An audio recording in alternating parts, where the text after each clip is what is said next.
Shalom Bapak Ibu Saudara dikasih Tuhan. Sekali lagi salam. Berikan dulu tepuk tangan untuk nama Tuhan. Haleluya, haleluya. Siapa yang berbahagia hari ini angkat tangan tinggi-tinggi kepada Tuhan. Apa kabar saudara? Amin. Luar biasa di dalam Tuhan. Semuanya luar biasa. Haleluya. Saya percaya kita semua ada masalah, ada persoalan dalam hidup. Tapi kita percaya kepada Tuhan Yesus pada pagi hari ini. Apapun masalah dan persoalan kita letakkan di bawah kakinya Tuhan. Amin. Kita bawa dari rumah dan kita letakkan di sini dan kita tinggal di sini. Nanti kita pulang dengan membawa sukacita yang daripada Tuhan. Haleluya. Haleluya. Haleluya. Mari kita persiapkan hati pikiran kita tertuju kepada Tuhan sepanjang ibadah kita pada pagi hari ini. Kami meminta untuk kita boleh bersama-sama memuji Tuhan dengan bersuara, menyembah Tuhan dalam roh dan kebenaran. Amin. Itulah kerinduan kita di pagi hari ini. Kiranya Tuhan hadir di tengah-tengah ibadah kita, mengurapi kita, memenuhi kita dengan kuasa Roh Kudus. Haleluya Yesus, haleluya. Kerinduanku datang padamu Tuhan.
Tuhan sehingga kemuliaan-Mu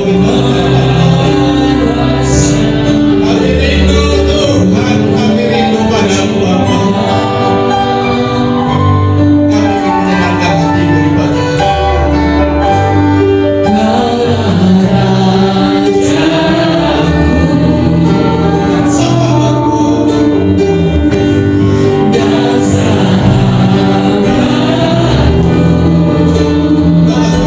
Terima kasih.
termanis, hal yang terindah di dalam hidup kami. Terpujilah Engkau ya Allah, lewat kehidupan kami. Nyatalah Tuhan akan kuat kuasa-Mu menyertai kami selalu. Di dalam nama Tuhan Yesus, kami mau memuji Tuhan, kami mau tinggikan Tuhan, kami mau senangkan Tuhan dalam puji-pujian kami pada pagi hari ini. Di dalam nama Tuhan Yesus Kristus, kami sudah mengucap syukur dan berdoa. Semua kita yang percaya berkata, amin. Berikan kemuliaan bagi Tuhan kita. Silakan duduk saudara. Haleluya. Kita akan pujian kita katakan kepada Tuhan, ku selalu memandang Tuhan.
Dia ada di kiri kita, Dia ada di kanan kita, amin.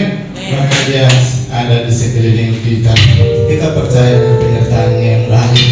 Haleluya. Haleluya. Teksnya tidak bisa kita angkat, pujian kita kembali. Kita mau bersukacita di dalam Tuhan. Mari kita bangkit berdiri. Inilah zaman Elia. Nyatakanlah firman Tuhan. Haleluya.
segala sesuatunya dipulihkan. Amin. Begitu juga zamannya kita, apa yang harus dipulihkan. Haleluya, kita percaya kita akan memulihkan kehidupan kita pribadi, bahkan kita berdampak bagi sekeliling kita. Amin. Amin. Haleluya, kita mau mendengarkan firman Tuhan pada pagi yang indah ini. Yesus, Yesus, Yesus.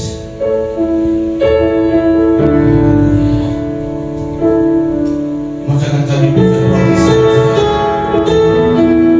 tapi makanan kami yang sesungguhnya adalah firman Tuhan, dan melakukannya dan menyelesaikan seluruh pekerjaan Tuhan.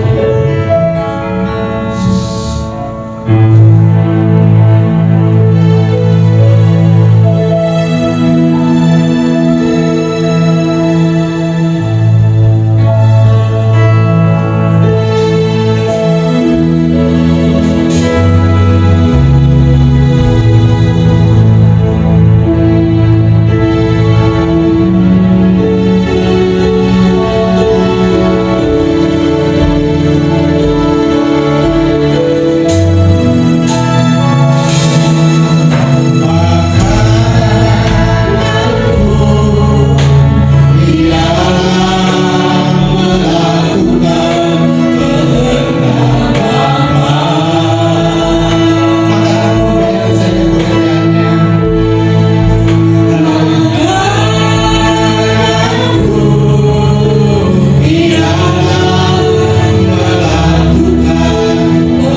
memuji dan memuliakan nama-Mu Tuhan. Kami telah diberikan kekuatan melalui puji-pujian yang telah kami naikkan di hadirat-Mu. Biarlah Tuhan, ketika kami akan mendengarkan kebenaran firman-Mu, biarlah Tuhan kebenaran-Mu akan membawa di dalam kehidupan kami, untuk kami lebih setia lagi di dalam Engkau. Kami lebih Tuhan seturut dengan apa yang Kau ingini dalam hidup kami. Kuasai hamba-Mu Tuhan. Biarlah Tuhan Kau ada bersama-sama dengan kami pada saat ini, sehingga kami yang datang Tuhan pada saat ini mendapatkan berkat oleh karena kasih setia-Mu yang telah Kau berikan dalam kehidupan kami. Kami sambut kebenaran firman-Mu Tuhan hanya di dalam nama Tuhan Yesus Kristus. Haleluya. Amin. Silakan duduk. Puji Tuhan, saudara-saudara Tuhan, melalui puji-pujian yang telah kita naikkan di hadirat Tuhan pada pagi hari ini, membawa dan membangun iman kita untuk kita lebih kuat lagi di dalam kehidupan kita sebagai anak-anak Tuhan yang akan menyongsong kedatangan Tuhan yang kedua kali. Kita akan membaca Alkitab kita di dalam 2 Timotius pasal yang ketiga, ayat yang ke-10 sampai ayat yang ke-17. Demikian dulu firman Tuhan. Tetapi engkau telah mengikuti ajaranku, cara hidupku, pendirianku, imanku, kesabaranku, kasihku, dan ketekunanku. Engkau telah ikut menderita penganiayaan dan sengsara seperti yang telah kuderita di Antiokhia dan di Ikonium dan di Listra. Semua penganiayaan itu kuderita dan Tuhan telah melepaskan aku daripadanya. Memang setiap orang yang mau hidup beribadah di dalam Kristus Yesus akan menderita aniaya. Sedangkan orang yang jahat dan penipu akan bertambah jahat, mereka menyesatkan dan disesatkan. Tetapi kehendaknya engkau tetap berpegang pada kebenaran yang telah engkau terima dan engkau yakini, dengan selalu mengingat orang yang telah mengajarkannya kepadamu. Ingatlah juga bahwa dari kecil engkau sudah mengenal kitab suci yang dapat memberi hikmat kepadamu dan menuntun engkau kepada keselamatan oleh iman kepada Kristus Yesus. Segala tulisan yang diilhamkan Allah memang bermanfaat untuk mengajar, untuk menyatakan kesalahan, untuk memperbaiki kelakuan, dan untuk mendidik orang di dalam kebenaran. Dengan demikian, tiap-tiap manusia kepunyaan Allah diperlengkapi untuk setiap perbuatan baik. Amin untuk kebenaran firman Tuhan.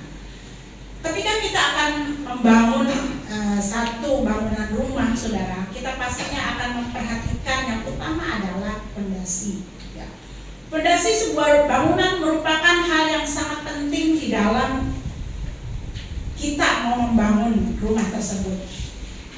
Karena saudara-saudara Tuhan, kekuatan fondasi menjadi satu tolak ukur seberapa lama rumah itu dapat kita huni. Kalau kita memiliki satu fondasi rumah yang tidak begitu kuat, maka mungkin itu hanya bisa kita tempati, rumah itu akan kita tempati hanya mungkin ya 5 tahun, 10 tahun.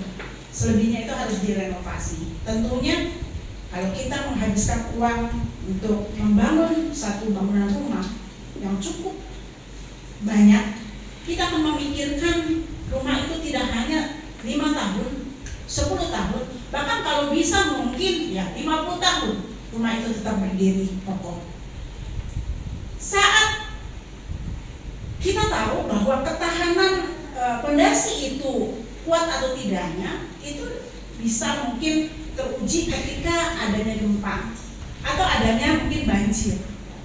Bangunan yang tetap teguh berdiri pastinya didirikan di atas fondasi yang kuat, fondasi yang kokoh, fondasi yang dalam, sehingga ketika ada gempa, ketika ada banjir bandang, tidak akan rumah itu cepat roboh. Begitu pula dengan iman kita kepada Tuhan. Kita tahu di bagaimana pada saat ini Rasul Paulus memberikan satu nasihat kepada anak didiknya, anak rohaninya yang bernama Timotius.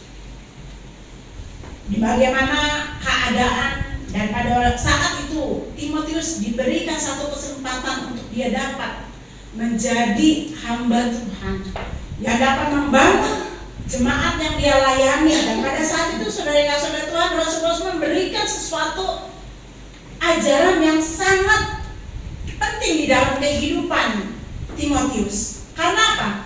Karena pada saat itu Timotius sudah mengikuti perjalanan pelayanan daripada Rasul Paulus. Sehingga pada saat itu di dalam pelayanan yang dilakukan oleh Rasul Paulus dinyatakan di dalam tadi ayat yang 10 sampai ayat yang ke 13 ya, bagaimana Rasul Paulus mengalami yang namanya dikatakan mengikut Yesus itu ya sungguh tidak hanya mengalami hal-hal yang baik, tidak hanya mengalami hal-hal yang enak, tetapi juga harus mengalami yang namanya satu hal-hal yang mungkin membawa imannya itu menjadi kendor, imannya menjadi goyah, imannya menjadi sesuatu hal yang dapat membawa dia meninggalkan Tuhan. Tetapi pada saat ini Rasul Paulus memberitahukan kepada Timotius, engkau tahu bagaimana cara hidupku. Rasul Paulus memberikan satu teladan yang nyata di dalam kehidupannya, kehidupan daripada Timotius, karena pada saat itu Timotius pun ikut sama-sama menderita, ikut sama-sama sengsara ketika dia mengikuti perjalanan penginjilan pelayanan yang Paulus lakukan, yaitu di Antioquia, di Ikonium, di Listra. Dan kita banyak kali kalau kita baca di dalam 1 Korintus itu dan 2 Korintus, saudara-saudara, bagaimana keadaan Rasul Paulus ketika dia menyampaikan kebenaran firman Tuhan, dia begitu banyak mengalami yang namanya penderitaan. Namun dari semuanya itu, saudara-saudara Tuhan, Rasul Paulus memberikan satu arahan bagaimana untuk Timotius itu ya belajar cara hidupnya, penderitaannya Paulus, imannya, kesabaran, kasihnya, ketekunannya, bagaimana dia menyikapi, Rasul Paulus menyikapi setiap tantangan yang dia hadapi di dalam pelayanannya. Dan pada saat itu dia dapat menyatakan semuanya itu dapat dia lakukan atau dapat dia lalui karena Tuhan yang menyelamatkan dan Tuhan yang membereskan semuanya itu. Karena keadaan orang-orang pada saat itu, saudara-saudara Tuhan, Rasul Paulus katakan bahwa suatu kali kelak mungkin kita akan mengalami hal yang mungkin lebih dari apa yang pada saat itu mereka alami. Karena kalau di dalam pasal 3 ayat 1 sampai ayat yang ke 5, di situ dikatakan, ketahuilah bahwa pada hari-hari terakhir akan datang masa yang sukar. Manusia akan mencintai dirinya sendiri dan menjadi hamba uang. Mereka akan membual dan menyombongkan diri. Mereka akan menjadi penfitnah. Mereka akan memberontak terhadap orang tua dan tidak tahu berterima kasih, tidak mempedulikan agama, tidak tahu mengasihi, tidak mau berdamai, suka menjelekan orang, tidak dapat mengekang diri, garang, tidak suka yang baik, suka mengkhianat, tidak berpikir panjang, berlagak tahu, lebih menuruti hawa nafsu daripada menuruti Allah. Saudara-saudara Tuhan, ketika saat ini pun kita mengalami akan apa yang Paulus nyatakan kepada Timotius, ya. Karena kehidupan zaman pada saat ini, saudara-saudara Tuhan, bukan merupakan satu hal yang baik, tetapi semakin lama semakin kebobrokan moral yang ada menjelang hari kedatangan Tuhan yang kedua kali itu yang tidak bisa kita elakkan di dalam hidup kita. Oleh sebab itu Tuhan pun pernah berkata kepada Yosua di dalam Yosua 1 ayat ke-8 dikatakan, janganlah engkau lupa memperkatakan kitab itu, tetapi renungkanlah itu siang dan malam, supaya engkau bertindak hati-hati sesuai dengan segala yang tertulis di dalamnya, sebab dengan demikian perjalananmu akan berhasil. Tuhan memerintahkan kepada Yosua. Tuhan tahu Yosua adalah orang yang dipercayakan oleh dirinya oleh Tuhan untuk menggantikan Musa, membawa bangsa Israel masuk ke tanah Kanaan, dan itu merupakan hal yang mudah.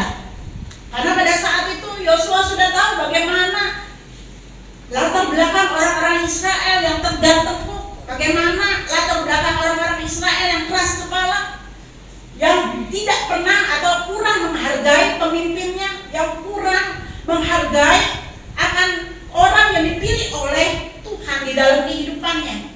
Sehingga pada saat itu dalam perjalanannya mengikuti Musa, dia banyak kali melihat bagaimana Musa mengeluh di hadapan Tuhan.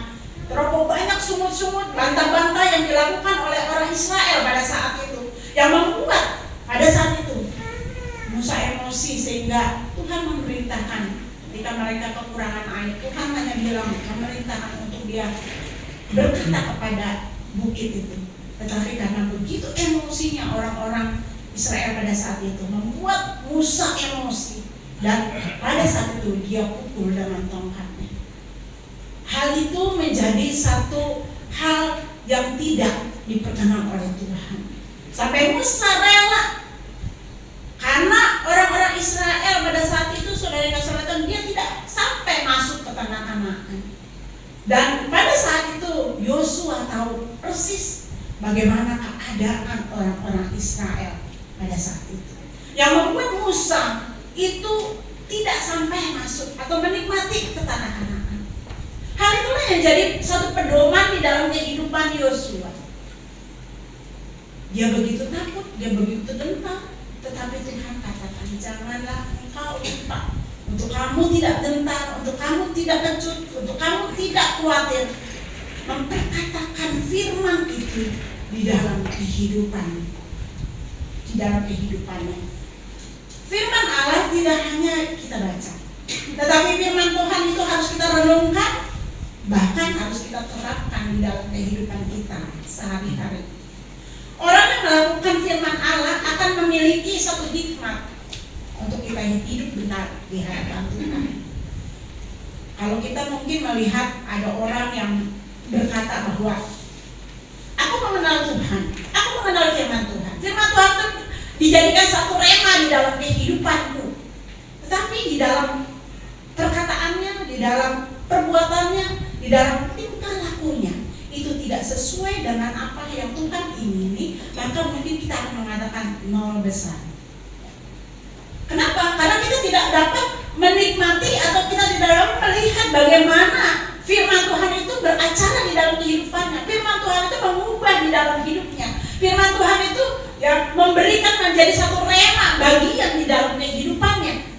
Karena apa yang kita lihat adalah ketidaksesuaian yang tercantum di dalam firman Allah di dalam hidupnya. Itulah yang menjadi batu sandungan di dalam kehidupan kita. Tetapi firman Allah yang pada saat ini diberitahukan kepada Paulus, kepada Timotius, agar firman Tuhan itu tidak hanya sekedar dibaca, tidak hanya sekedar direnungkan, tetapi firman Tuhan itu juga harus diterapkan di dalam kehidupannya, agar Timotius yang masih muda pada saat itu dapat menyampaikan, dapat menyampaikan kebenaran firman Tuhan yang tidak hanya seperti orang-orang tadi dikatakan, ya, mereka hanya mementingkan diri sendiri, mereka hanya kasihnya itu pudar, kasihnya itu tidak sungguh-sungguh, kasihnya itu palsu, ya, hanya di muka saja atau hanya di depan saja, tapi di belakang yang ngedumel dan lain. Namun Alkitab pada saat ini tidak, ya, merupakan satu ungkapan isi hati Allah di dalam kehidupan kita. Ya. Karena di dalam firman Allah atau di dalam firman Allah yang kita baca itu merupakan satu kegiatan Allah yang Allah berikan di dalam kehidupan kita dari Dia menciptakan manusia dan seisi dunia ini sampai Dia menyelamatkan manusia. Betapa luar biasanya firman Tuhan yang menjadi pedoman di dalam kehidupan kita. Jadikanlah firman Tuhan itu menjadi pedoman agar hidup kita ini dapat bertumbuh, iman kita ini tidak terdil, iman kita ini tidak stuck, tapi iman kita ini semakin hari semakin bertumbuh. Orang yang memiliki iman yang bertumbuh semakin hari semakin sikap, perubahan cara berpikir, perubahan cara mengasihi, perubahan cara dia melakukan segala sesuatu di dalam pekerjaannya, mungkin di dalam lingkungannya, lingkungan masyarakat, mungkin bicaranya dengan baik, ya, tidak mudah emosi, tidak mudah untuk menyalahkan orang lain, dia bisa mengekang diri, dia bisa melakukan segala sesuatu yang menjadi berkat bagi orang lain. Oleh sebab itu apa yang Rasul Paulus katakan, bahwa segala tulisan yang diilhamkan Allah memang bermanfaat. Yang pertama, untuk mengajar. Amsal Sulaiman pasal yang ke-10. Amsal Sulaiman pasal yang ke-10.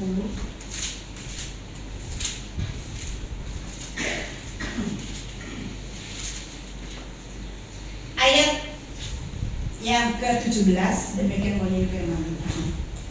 Siapa mengindahkan didikan menuju jalan kehidupan, tetapi siapa mengabaikan teguran tersesat. Arti pengajar atau mengajar adalah memberi tuntunan atau arahan, memberi pengertian, menyingkapkan hal-hal yang tidak terpahami agar hal itu dapat terpahami, dapat dimengerti oleh orang yang diberi satu pengajaran. Seperti Daud, katakan di dalam kehidupannya, dia katakan di dalam Mazmur 119 ayat yang ke-97, Mazmur 119 ayat yang ke-97 sampai ayat yang ke-100, demikian bunyi firman Tuhan. Tetapi ku cinta Tauratmu, aku merenungkannya sepanjang hari. Perintahmu membuat aku lebih bijaksana daripada musuh-musuhku, sebab selama-lamanya itu ada padaku. Aku lebih berakal budi daripada semua pengajarku, sebab peringatan-peringatanmu kurenungkan. Aku lebih mengerti daripada orang-orang tua, sebab aku memegang titah-titahmu. Raja Daud mendapat menyatakan bahwa firman Tuhan itu menjadi satu tolak ukur di dalam kehidupannya, untuk dia dapat melakukan akan apa yang harusnya dia lakukan. Sebagai seorang yang dipilih Allah untuk menjadi seorang raja, tidaklah mudah untuk dia dapat melakukan apa yang benar di mata Tuhan. Sehingga saudara yang kasih oleh Tuhan, dia tidak akan pernah meninggalkan apa yang dinamakan, yang dititahkan oleh Allah di dalam kehidupannya.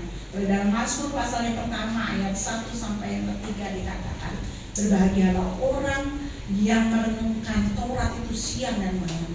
Dia akan menjadi orang-orang yang berhasil.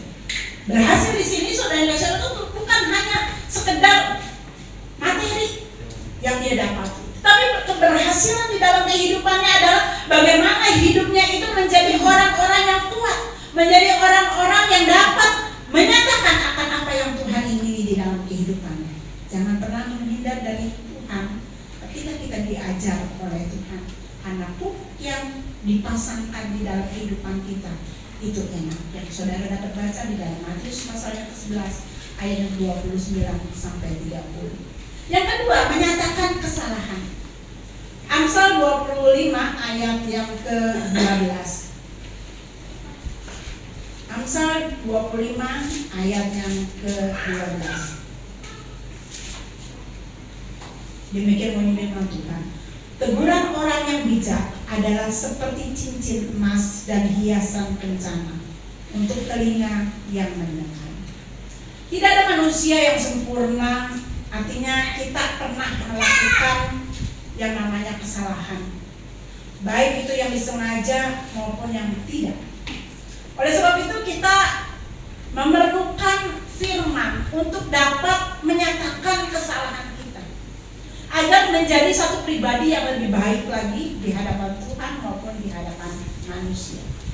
Adanya satu reparasi atau restorasi di dalam kehidupan kita, adanya satu perubahan di dalam hidup kita yang tadinya mungkin kurang baik, Yang tadinya kita melakukan akan kebiasaan-kebiasaan kedagingan kita, misalnya marah, ya, dendam, iri hati, suka menjelekkan orang lain dan lain-lain, ya, yang saudara dapat baca di dalam Galatia 5 ayat yang ke-19 sampai ayat yang ke-21.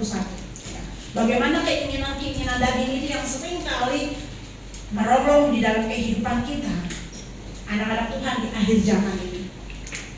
Tetapi Allah ingin, karena firman Tuhan itu menyatakan satu kesalahan di dalam kehidupan kita, kita mau dikoreksi oleh Allah agar apa? Agar hidup kita mengenakan yaitu manusia baru dengan buah-buah roh. Buah-buah roh yang sudah kita baca di dalam Galatia 5 ayat yang 22 sampai 25. Yaitu kasih, sukacita, damai sejahtera. Jadi di dalam kehidupan kita membawa satu dampak positif bagi orang lain. Kalau kita berada di dalam satu bagian kehidupan secara duniawi, saudara, yang ada di dalam kehidupan kita akan membawa satu pengaruh yang negatif pada orang lain. Ketika mungkin ada seseorang yang datang kepada kita, dia menceritakan tentang bagaimana kehidupan rumah tangganya, dia mungkin ada pagi kelas ya. Karena kita ini mengompori sesuatu hal yang jelek, saudara, maka orang itu mungkin akan memiliki satu pengaruh yang jelek pula. Ketika dia akan menyelesaikan masalahnya dengan mungkin pasangan suami istri, apa yang karena kita memberikan satu masukan yang kurang baik, maka dia pun akan dapat melakukan sesuatu hal yang kurang baik. Tetapi kalau kita memberikan satu masukan yang baik di dalam kehidupan kita, maka mungkin keluarga yang sedang bermasalah itu akan mendapatkan satu jalan keluar yang baik. Karena apa? Karena kita memberikan masukan-masukan, asupan-asupan, makanan rohani yang baik kepadanya, sehingga yang tadinya dia sedang mengalami satu kekeringan, kedamaian, kekeringan kesabaran, kekeringan buah-buah roh, yaitu sukacita. Karena kita memberikan satu, ya, menyatakan satu kebenaran yang baik di dalam kehidupannya, sehingga dia dapat menikmati sukacita, kedamaian yang ada di dalam kehidupannya. Yang ketiga, memperbaiki kesalahan. Mazmur 26 ayat yang kedua dan yang ketiga.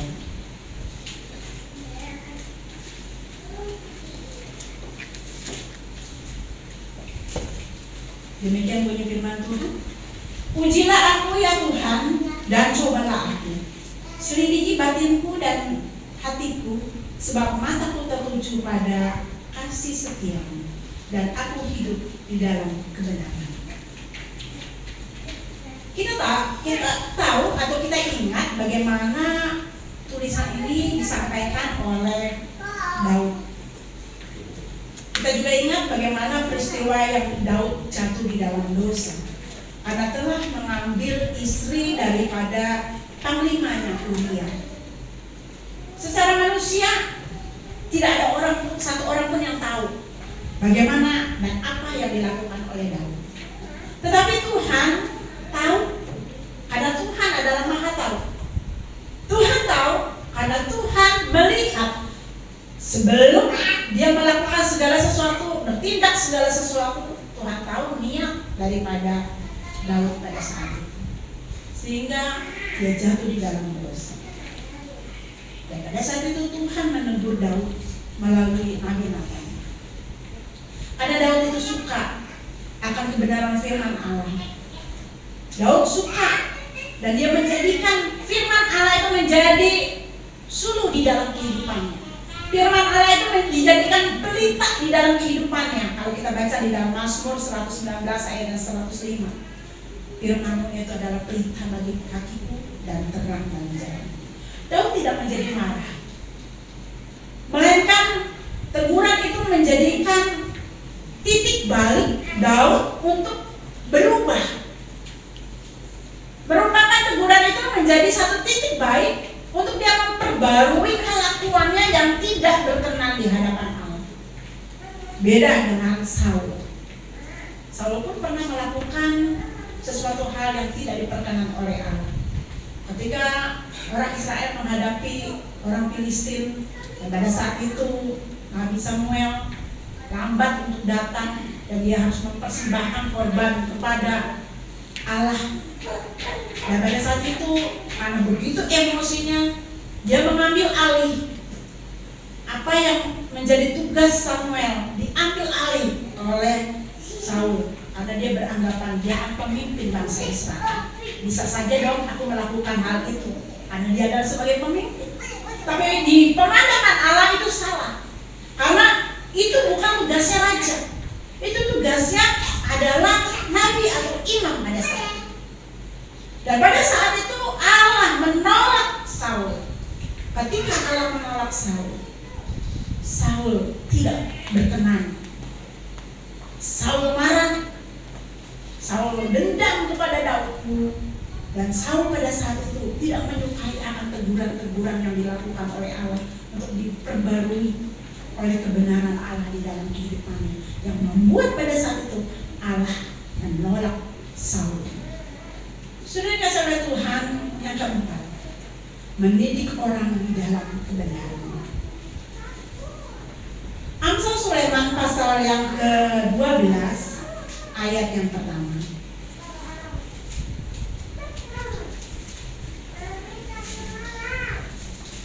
Demikian bunyi firman Tuhan. Siapa mencintai didikan, mencintai pengetahuan, tetapi siapa membenci teguran adalah hukum. Firman Tuhan ini cukup keras di dalam kehidupan kita. Tentunya kita tidak mau dijadikan atau kita tidak mau menjadi anak-anak Tuhan yang dikatakan dulu, yang tidak tahu berterima kasih, yang tebal di hadapan Tuhan.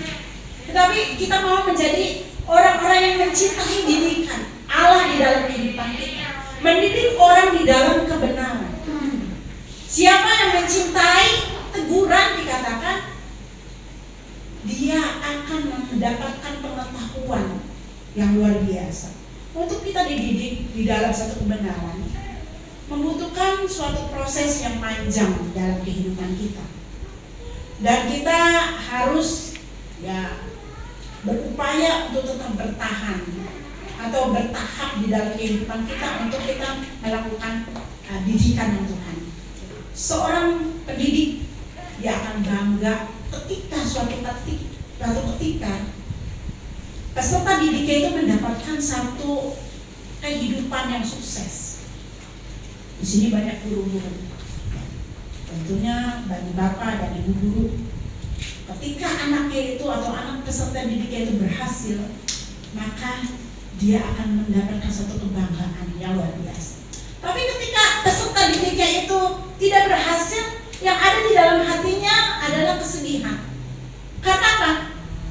Mungkin dia sudah semaksimal mungkin mengajar anak didiknya itu agar peserta didiknya itu dapat menikmati pelajaran yang dia sampaikan. Tetapi mungkin karena dia cuek, mungkin karena dia itu tidak memperhatikan, mungkin dia tidak berupaya untuk dia menjadi orang yang lebih baik, menjadi orang yang lebih sukses, tidak rajin belajar, tidak dan lain-lain di dalam kehidupannya. Saudara-saudara, membuat dia menjadi gagal di dalam hidup. Tetapi orang-orang yang berhasil adalah orang-orang yang benar-benar menikmati pengetahuan yang diberikan oleh gurunya itu untuk dia mencapai kesuksesan di masa yang akan datang. Di dalam kehidupan kita, saudara-saudara Tuhan, kalau kita ingin menjadi anak-anak Tuhan yang memiliki kualitas iman yang baik di hadapan Tuhan, tentunya kita juga akan memiliki yang namanya proses untuk kita menjadi anak-anak Tuhan yang berkualitas itu tidak mudah. Karena kita tidak hanya menikmati akan kesenangan, kedamaian, sukacita yang Allah berikan dalam kehidupan kita, tetapi kita juga akan mengalami yang namanya tantangan demi tantangan. Bisa saja orang akan terombang-ambing dengan keadaan pada saat ini, atau mungkin hampir dia meninggalkan Tuhan oleh karena banyaknya tantangan yang dia hadapi. Namun pada saat ini di akhir zaman, Allah mengingatkan dalam kehidupan kita, perlu kita camkan bahwa kehidupan pada saat ini orang lebih mementingkan akan dirinya sendiri. Kehidupan, kebobrokan moral akan semakin hari semakin berat untuk kita hadapi.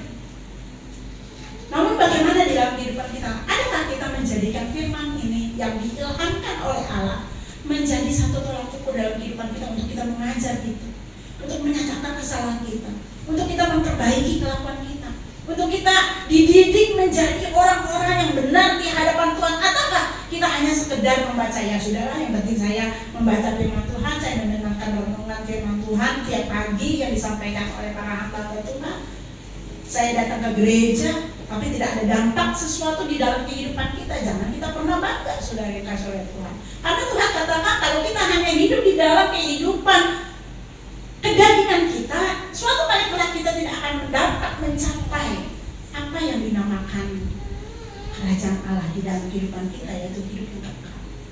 Tetapi kalau kita mau berusaha untuk dididik oleh Allah dan kita mau senantiasa dengar-dengaran akan apa yang Allah berikan di dalam kehidupan kita, kita akan tetap berpegang teguh pada Tuhan. Sebagaimana Rasul Paulus katakan di dalam kehidupannya, aku dilepas, aku ditinggalkan, aku hampir mengalami aniaya yang sangat berat. Namun apa yang disampaikan oleh Tuhan, cukuplah kasih sekian padamu. Justru di dalam kelemahanmu itulah kuasaku akan dinyatakan. Saudara percaya di dalam kehidupan kita, ketika kita mengalami kelemahan, ketika kita mengalami sesuatu hal pembentukan proses yang Allah berikan dalam kehidupan kita, dan kita berpegang teguh dengan apa yang diilhamkan Allah di dalam kehidupan kita, yaitu firman Allah, kebenaran firman Allah yang mengajar kita, yang menyatakan kesalahan dalam kehidupan kita, yang memperbaiki kelakuan kita, yang mendidik di dalam kehidupan kita untuk kita hidup dalam kebenaran. Firman itu akan memberikan satu kekuatan di dalam hidup kita, dan firman Tuhan itu akan memberikan satu hal yang lain. Sebagai yang terakhir, kita akan membaca di dalam 1 Korintus pasal yang ke-15 ayat yang ke-58. Demikian bunyi firman Tuhan. Karena itu saudara-saudaraku, berdirilah yang kekasih, berdirilah teguh, jangan goyah, dan giatlah selalu dalam pekerjaan Tuhan, sebab kamu tahu bahwa dalam persekutuan dengan Tuhan jerih payah tidak sia-sia. Amin. Untuk kebenaran firman, kita akan sama-sama menaikkan satu pujian di hadapan Tuhan. Kami perlu Kau Tuhan. Kemanakah kami mencari kasih yang sejati? Kemanakah kami harus berseru saat badai datang menderi? Yang kami tahu hanya yang mampu pulihkan segala sesuatu. Kasih sejati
mengajar dan menyatakan kesalahan dalam hidup kami.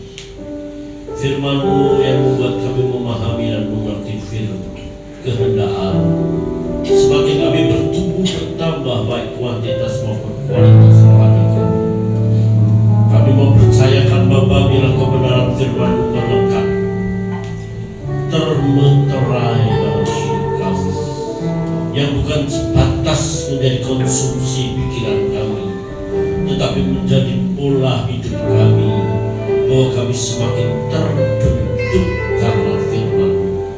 Urapi hamba-Mu Ibu Pendeta Vivian, semakin hari semakin berhikmat, menjadi berkat bagi jemaat di tempat ini maupun di Villa Kasih maupun di PGBS Magelang. Tuhan memberkati rumah tangganya dan pergumulan demi pergumulan. Tuhan dengar dan Tuhan kabulkan. Kami percaya Tuhan memberkati keluarga yang mencintai Tuhan. Hamba berdoa buat jemaat. Doa kami buat Rafael, cucu dan ibu mertua yang sedang sakit. Tuhan menjamah dan Tuhan memberi kesembuhan. Ibu mertua juga Tuhan memberikan kesehatan yang semakin disempurnakan. Ibu Pangaribuan semakin sehat, Ibu Ati juga semakin sehat. Dan kami percaya Allah melawat jemaat GBI Papan Mas, karena kami tahu orang-orang yang mencintai seperti mereka, Tuhan akan memberikan berkat kesehatan yang semakin disempurnakan. Secara khusus kami berdoa untuk Ibu Siaan bersama keluarga yang telah ditinggalkan suami dan orang tua yang dikasihi. Kami berdoa Tuhan memberikan penghiburan yang sempurna, dan itu yang terbaik. Dan kami percaya keluarga yang setia seperti mereka tidak pernah ditinggalkan Tuhan. Pemeliharaannya semakin sempurna Tuhan. Doa kami juga dibuat Ibu Yati yang telah ditinggalkan ayah yang ia kasihi. Kami berdoa Tuhan berikan penghiburan kekuatan. Kalau saat ini Ibu Yati masih ada di Jawa juga Tuhan akan menyertai dan menolong. Orang yang setia seperti dia tidak pernah ditinggalkan Tuhan. Dan kami tahu orang-orang yang mengasihi dalam perlindungan dan penghiburan yang sempurna. Kami berdoa bagi seluruh jemaat Tuhan yang hadir saat ini, kiranya memberkati mereka dengan kesehatan Tuhan. Kami keluarga besar GBI Papan Mas terus sehat, dan melalui kesehatan itu kami boleh mengabdikan hidup ini untuk kemuliaan nama Tuhan. Dan kami tahu bila kesehatan tidak kami sia-siakan untuk berbuat dosa dan membuang-buang waktu sia-sia. Semuanya kami abdikan untuk kemuliaan nama Tuhan. Berkati setiap mata pencarian umat-Mu, roda kehidupan ekonomi keluarga semakin membaik, semakin diberkati dan menjadi berkat. Dan kami berdoa bagi mereka yang baru mendapat pekerjaan, Tuhan akan memberikan pekerjaan buat mereka. Bapa, terima kasih. Kami tahu Tuhan mencintai kami sekalian, dan ajar kami mencintai Tuhan dengan segenap hati, jiwa dan roh kami. Bapa, terima kasih. Kami menyerahkan seluruh jemaat Tuhan dalam tangan Tuhan. Berkati negeri ini dengan keamanan dan ketenteraman, perekonomian semakin membaik. Tuhan tambahkan hikmat untuk Presiden kami Bapak Insinyur Joko Widodo untuk mengatur negeri ini, pemerintahan pusat sampai daerah RT/RW di lingkungan kami, sehingga keamanan dan ketenteraman semakin nyata. Lingkungan di mana kami beribadah Tuhan memberkati. Keberadaan kami di tempat ini menjadi berkat bagi mereka. Bukan hanya sebatas kami dapat beribadah, namun kami terus tetap bertumbuh, bertambah baik kuantitas dan kualitas. Bapak pimpin kami sebentar pulang sampai ke rumah dengan selamat, dengan penuh sukacita, dengan membawa berkat Tuhan. Saudara arahkan mata tubuh dan doa dengan berkat Tuhan. Kiranya damai dan sejahtera dari Allah Bapa, kasih setia Yesus Kristus Tuhan, dan persekutuan Roh Kudus menyertai saudara saat ini sampai Maranatha Yesus datang ini. Di dalam nama Tuhan Yesus Kristus kami berdoa. Amin.